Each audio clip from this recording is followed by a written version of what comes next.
एक साधु देश भ्रमण के लिए पैदल निकला हुआ था। एक बार रात हो जाने पर वह किसी गांव में आनंद नाम के व्यक्ति के दरवाजे पर रुका। आनंद ने साधु की खूब सेवा की। दूसरे दिन आनंद ने बहुत सारे उपहार देकर साधु को विदा किया। साधु ने आनंद के लिए प्रार्थना की, भगवान करे तू दिनों दिन बढ़ता ही रहे। साधु की बात सुनकर आनंद हंस पड़ा और बोला, अरे महात्मा जी, जो है ये भी नहीं रहने वाला। साधु आनंद की ओर देखता रह गया और वहां से चला गया।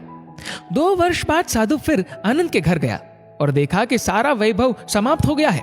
पता चला कि आनंद अब बगल के गांव में एक जमींदार के यहाँ नौकरी करता है। साधु आनंद से मिलने गया। आनंद ने अभाव में भी साधु का स्वागत किया, झोपड़ी में फटी चटाई पर बिठाया, खाने के लिए सूखी रोटी दी। दूसरे दिन जाते समय साधु की आंखों में आंसू थे। साधु कहने लगा, हे भगवान, ये तूने क्या किया? आनंद पुनः हंस पड़ा और बोला, महाराज, आप क्यों दुखी हो रहे हैं? महापुरुषों ने कहा है कि भगवान इंसान को जिस हाल में रखे, इंसान को उसका धन्यवाद करके खुश रहना चाहिए। समय सदा बदलता रहता है और सुनो, ये भी नहीं रहने वाला। साधु मन ही मन सोचने लगा, मैं तो केवल भेष से साधु हूं, सच्चा साधु तो तू ही है आनंद। कुछ वर्ष बाद साधु फिर यात्रा पर निकला और आनंद से मिला तो देखकर हैरान रह गया कि आनंद तो अब जमींदारों का जमींदार बन गया है। मालूम हुआ कि जिस जमींदार के यहाँ आनंद नौकरी करता था वह संतान विहीन था।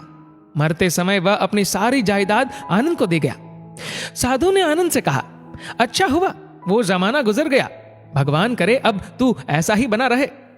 ये सुनकर आनंद फिर हंस पड़ा और कहने लगा, महाराज, अभी भी आपकी नादानी बनी हुई है। साधु ने पूछा, क्या ये भी नहीं रहने वाला? आनंद ने उत्तर दिया, हाँ, या तो ये चला जाएगा या फिर इसको अपना मानने वाला ही चला जाएगा। कुछ भी रहने वाला नहीं है, और अगर शाश्वत कुछ है तो वह है परमात्मा, और उस परमात्मा की अंश आत्मा। आनंद की बात को साधु ने गौर से सुना और चला गया। साधु कई साल बाद फिर लौटता है तो देखता है कि आनंद का महल तो है, किंतु कबूतर उसमें गुटरगु कर रहे हैं और आनंद का देहांत हो गया है। बेटियां अपने अपने घर चली गई, बूढ़ी पत्नी कोने में पड़ी है। साधु कहता है, अरे इंसान, तू किस बात का अभिमान करता है? क्यों इतराता है?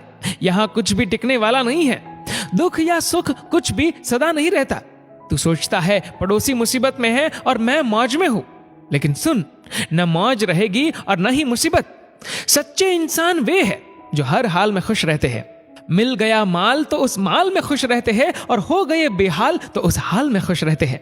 साधु कहने लगा, धन्य है आनंद तेरा सत्संग, और धन्य है तुम्हारे सतगुरु। मैं तो झूठा साधु हूं, असली फकीरी तो तेरी जिंदगी है। अब मैं तेरी तस्वीर देखना चाहता हूं, कुछ फूल चढ़ाकर दुआ तो मांग लूं। साधु दूसरे कमरे में जाता है तो देखता है कि आनंद ने अपनी तस्वीर पर लिखवा रखा है, आखिर में यह भी नहीं रहेगा। खूबी और खामी दोनों ही होती है हर इंसान में। जो तराशता है उसे खूबी नजर आती है, और जो तलाशता है उसे खामी नजर आती है।